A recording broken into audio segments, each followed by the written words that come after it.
பண்டாரவளை நகரத்தில் உள்ள ஒரு வணிக வளாகம் அருகே சந்தேகத்திற்கிடமான முறையில் பர்தா அணிந்து சுற்றித் திரிந்த 15 வயது பாடசாலை மாணவன் ஒருவன் சந்தேகத்தின் பேரில் கைது செய்யப்பட்டதாக பண்டாரவளை போலீசார் தெரிவித்துள்ளனர்.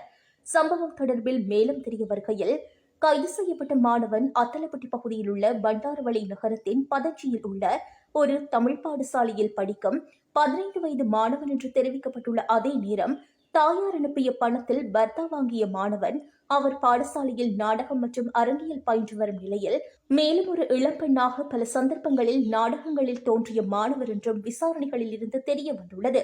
மாணவர் ஒரு மாதத்திற்கு முன்பு தனது தாயார் அனுப்பிய பணத்தில் பர்தாவை வாங்கியதாக போலீசாரிடம் தெரிவித்துள்ளதுடன், பர்தா அணிய ஆசை ஏற்பட்டதாகவும், தனது சகோதரி தனியார் வகுப்புக்கு சென்று கொண்டிருந்த போது அவரது உடைகள், செருப்புகள் மற்றும் அழகு சாதன பொருட்களை நகரத்தில் உள்ள ஒரு வெறிச்சோடிய இடத்திற்கு எடுத்து சென்று அணிந்து நகரத்தில் சுற்றித் திரிந்ததாகவும் தெரிவித்துள்ளார்.